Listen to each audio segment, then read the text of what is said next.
नमस्कार, म वन्दना। म आज तपाईहरुमाझ रोनिताको कथा लिएर आएकी छु। ल सुरु गरौँ है त। सुनुस् त, तपाई रोनिता मिस हैन? यसो हेरे। हजुर। अगाडि लगभग 40-45 वर्ष जतिको मानिस उभिएको थियो। हजुर रोनिता मिस, त्यो चाबेलमा इन्स्टिच्युटमा पढाउनुहुन्थ्यो नि, उहाँ नै हैन र? उसको आधा अनुहार दारीले ढाकेको थियो।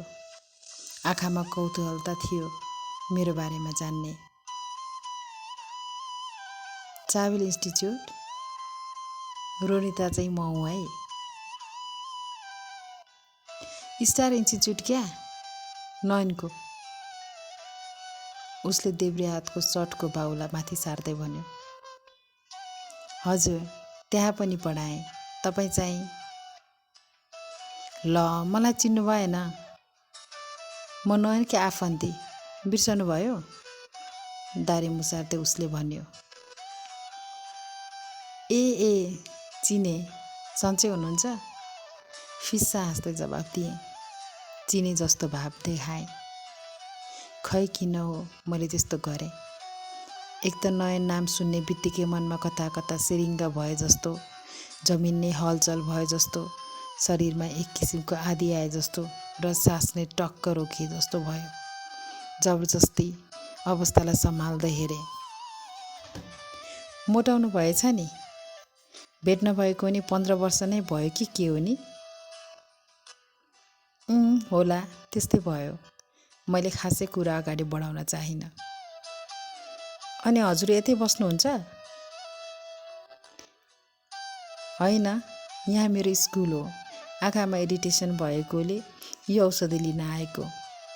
हातमा भएको रिफ्रेस टियर्स देखाउँदै मैले भने।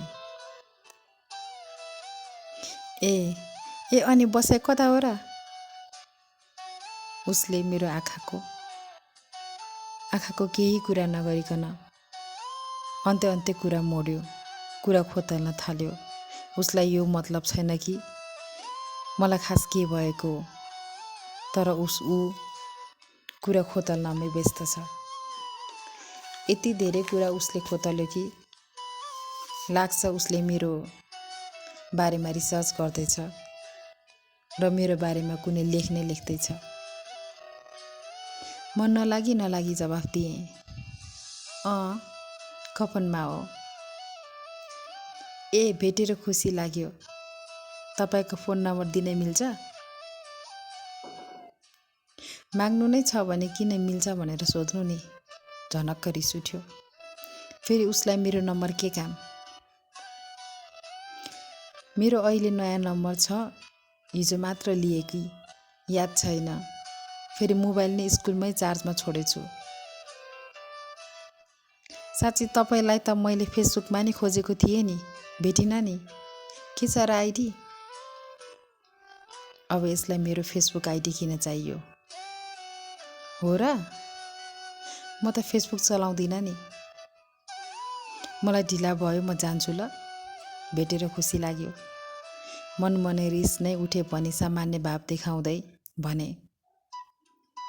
हुन्छ। साँच्ची नयन नि नेपालमै छ नि? खै के भयो, केही सोध्नलाई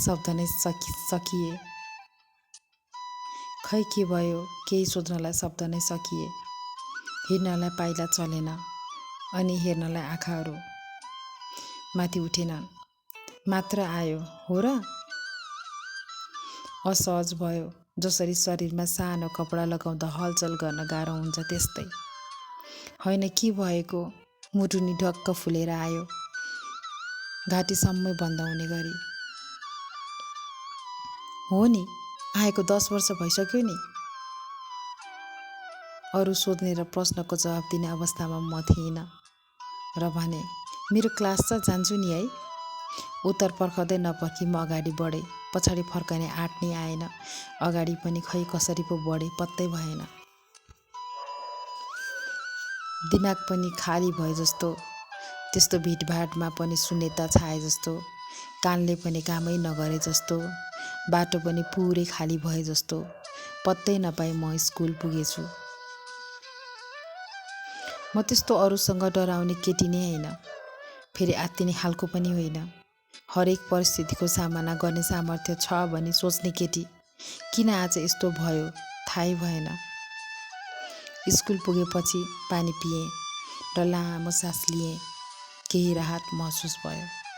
बलुनसरी फुलेको छाती बिस्तारै बस्दै गएको आभास भयो। टालेका कानहरू बिस्तारै खुल्न थाले। घाँटीबाट श्वास निस्किएको महसुस गर्न थाले र वरिपरि अरू साथीहरूलाई पनि देख्न थाले। तर दिमाग त अझै पनि नचले जस्तो पो भइरह्यो। आँखा चिम्ले र टाउको हल्लाए, अलि हलुका भयो। त्यो अघि कुरा गरेको मानिसलाई सम्झन खोजे, तर खै उसको तस्बिर त पटक्कै पो आउँदैन। मात्रै आउँछ त स्टार इन्स्टिच्युट क्या नयनको। नयन नेपालमै छ नि। लाग्यो कतै यो सपना त थिएन। फेरि दिउँसै कस्तो अचम्म। के भयो मलाई? कोसँग कुरा गरेँ मैले? उत्तरहरू खोज्ने कोसिस गरेँ।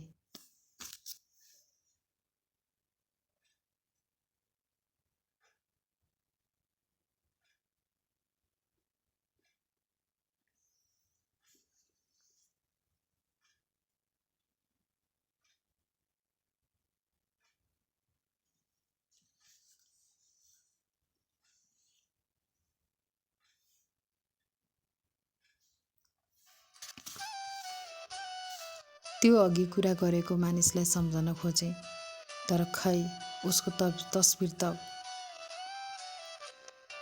त्यो अघि कुरा गरेको मानिसलाई सम्झन खोजेँ, तर खै उसको तस्बिर त पटक्कै पो आउँदैन। मात्रै आउँछ त स्टार इन्स्टिच्युट क्या नयनको। नयन नेपालमै छ नि। लाग्यो कतै यो सपना त थिएन। फेरि दिउँसै कस्तो अचम्म। के भयो मलाई? कोसँग कुरा गरेँ मैले? उत्तरहरू खोज्ने कोसिस गरेँ, तर अनुत्तरित रहेँ। आखिर त्यो थियो के?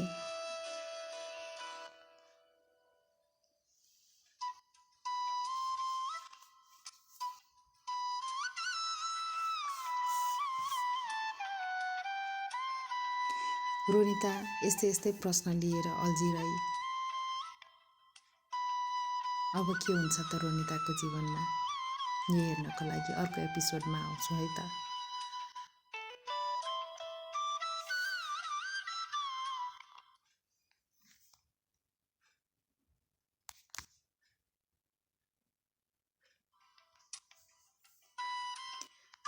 रोनिता यस्तै प्रश्नमा अल्झिरहे। आखिर के भएको थियो उसलाई? त्यो व्यक्ति को थियो? किन उसलाई भेट्ने बित्तिकै रोनिता अडिए? किन उसको कुनै पनि अङ्गले काम गरेन? किन उसको कुनै पनि ज्ञानेन्द्रियले काम गरेन?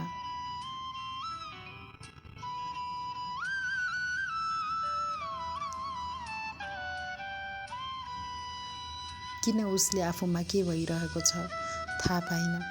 यो सबैको जवाफ लिएर म छिट्टै आउँछु है त।